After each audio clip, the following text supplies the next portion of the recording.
अस्सलामुअलैकुम दोस्तों, फिर हाजिर हूँ आपकी खिदमत में आज एक नया वीडियो लेकर। ये देख रहे हैं आप अहमदाबाद शहर का नज़ारा है।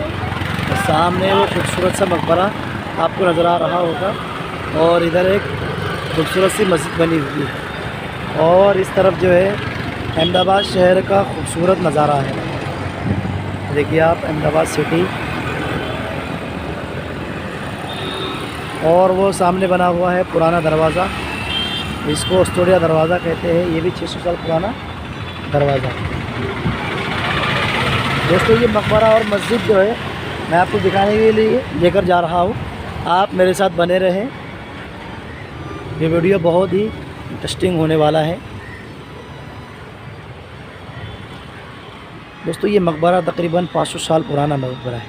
इसकी तारीख़ यहाँ कुछ लिखी हुई है, अंग्रेज़ी तो मुझे इतनी आती नहीं है, थोड़ा बहुत लिखा है। मॉस्क इन टॉम ऑफ रानी सिपरी। सिपरी अंग्रेज़ी में नाम है और इनका असल नाम था साबरी।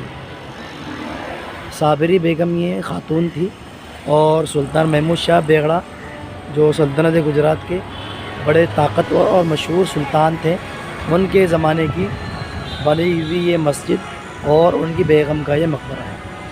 और उस ज़माने का यहाँ बना हुआ है।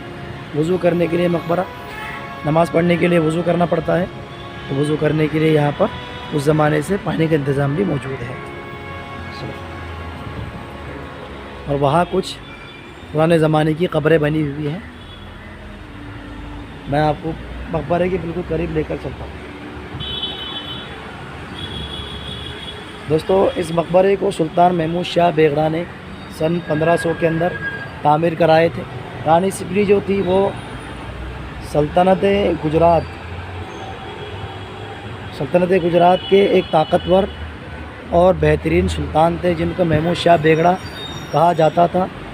महमूद शाह बेगड़ा को बेगड़ा इसलिए कहा जाता था, उसकी कुछ वजूहात थी। एक वजूद ये थी कि उन्होंने 2 किलों को फ़तह किया था, एक जूनागढ़ का किला और एक चंपानेर का पावागढ़ का किला। 2 किलों को फ़तह करने की वजह से उनको बेगड़ा का लक़ब मिला। और एक तारीख़ उनकी ये भी है कि महमूद शाह बेगड़ा को उनकी जो वालदा थी वो बचपन ही से थोड़ा थोड़ा जहर खिलाया करती थी। उस ज़माने के अंदर तख्त हासिल करने के लिए जो शाही परिवार के लोग होते उससे वो साजिशें किया करते थे और किसी का तख्ता उलटने पलटने के लिए जहर देकर सुल्तान को और शहजादों को कत्ल कर दिया करते थे। तो उनकी वालदा ने सोचा कि मैं अपने बेटे को थोड़ा थोड़ा जहर खिलाऊँगी, बड़ा होकर के जब ये सल्तनत गुजरात का ताकतवर सुल्तान बनेगा और अगर साजिश करने के बाद इसको कोई जहर देने की कोशिश करे तो वो जहर का जो है असर ख़त्म हो जाए और मेरा बेटा सही वो सलामत रहे। तो महमूद शाह बेगड़ा जो थे उनके ऊपर जहर का असर नहीं होता था। यहाँ पर बना हुआ है उनकी बेगम साहिबा का खूबसूरत मकबरा।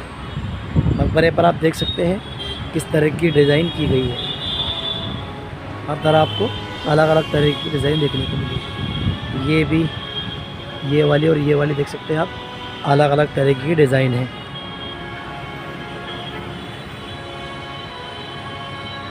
यहाँ भी देख सकते हैं आप किस तरह की डिज़ाइन यहाँ बनी।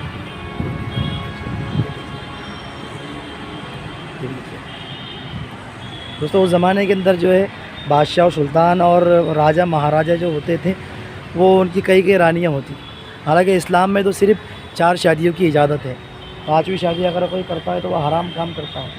इसलिए बादशाहों की भी 3-4 से ज़्यादा बीवियाँ हुआ करती थी। और बाकी जो तादाद बताते हैं लोग, किसी 50 थी, किसी की 60 थी। जैसे अकबर बादशाह के बारे में बताते हैं लोग, उनकी इतनी थी।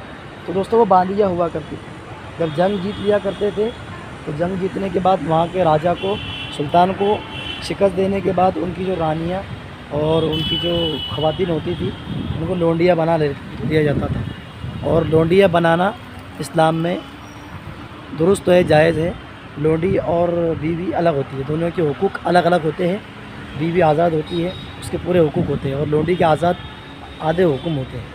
क्योंकि जंग के अंदर जब लोंडी को जीत लिया जाता था तो कत्ल करने से बेहतर है कि उसको ज़िंदा गिरफ़्तार कर लिया जाए और उसको अपनी बांदी बना लिया जाए। बाद में अगर वो निकाह कर ले तो भी इसकी भी गुंजाइश थी। तो यहाँ पर बना हुआ है सल्तनत मुज़फ़्फ़र के ज़माने का ये खूबसूरत सा मकबरा। मैं आपको अंदर से दिखाता हूँ ये मकबरा। किस तरीके का बना हुआ है।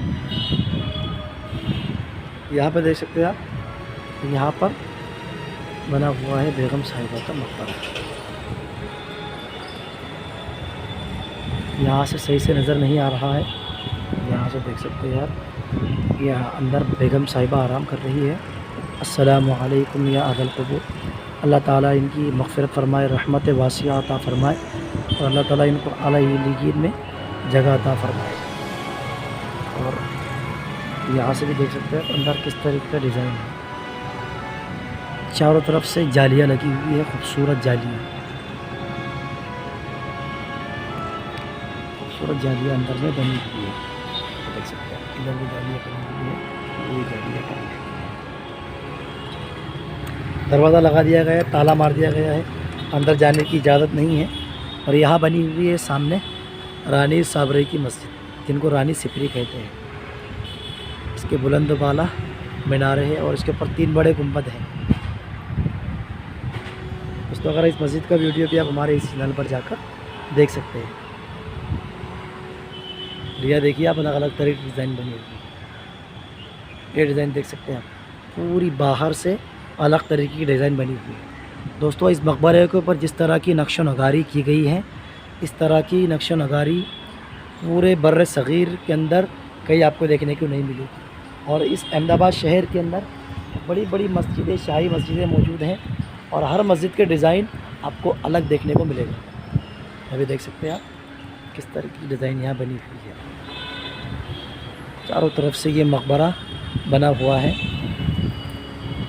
यहाँ से देखिए ये जालियाँ बनी हुई है, बिल्कुल पत्थरों के ऊपर नक्काशी की गई है और हर जाली की डिज़ाइन आपको बदलती हुई नज़र आएगी।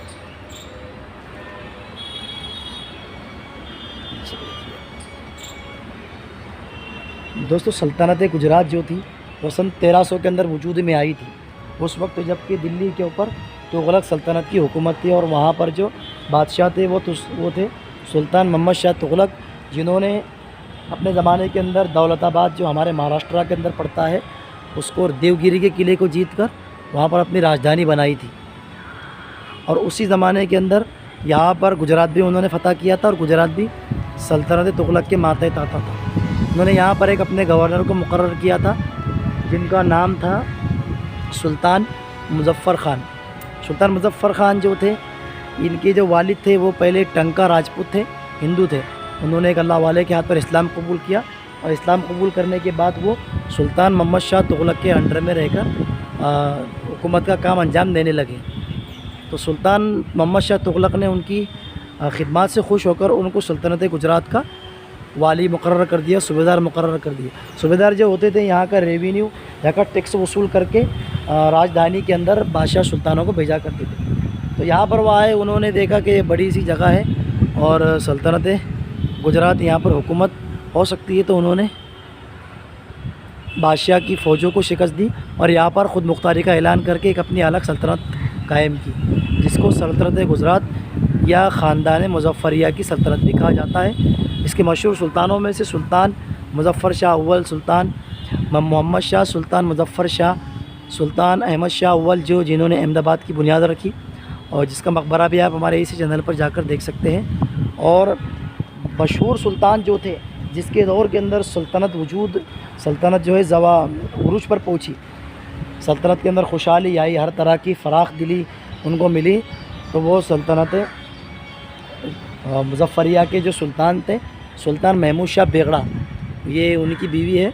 उनके ज़माने के अंदर दोस्तों सल्तनत गुजरात बहुत दूर दूर तक फैल गई। उन्होंने हिंदू राजाओं को और आसपास के सुल्तानों को घुटने टेकने पर मजबूर किया और अपनी सल्तनत के अंदर उन्होंने उनको शामिल कर लिया।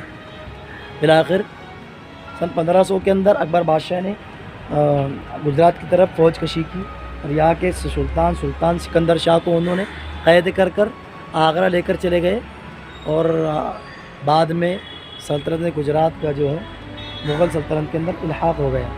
बाद में गुजरात जो है मुग़ल सल्तनत का एक सूबा बन गया। यहाँ से आप देख सकते हैं चारों तरफ से इसका मकबरा। दोस्तों अहमदाबाद शहर को, गुजरात को जो है बादशाह हुमायूं ने भी फ़तह किया था, लेकिन सिर्फ 1 साल के लिए वो इस पर अपनी पकड़ मजबूत कर पाए। बाद में फिर खानदान मुज़फ़्फ़रिया सल्तनत गुजरात के ही एक फरमारवा ने दोबारा इस पर कब्ज़ा कर लिया और यहाँ पर ये कुछ पुरानी कब्रें बनी हुई हैं। और इधर से देखिए आप इसका किस तरीके की डिज़ाइन बनी हुई है। नज़दीक से मैं आपको दिखाता हूँ। अस्सलामु अलैकुम या अहल क़ुबूर। यहाँ पर भी छोटी छोटी कब्रें बनी हुई है, सब शायद सल्तनत के उनके पोतों नवासियों वगैरह के ये मकबरे होंगे।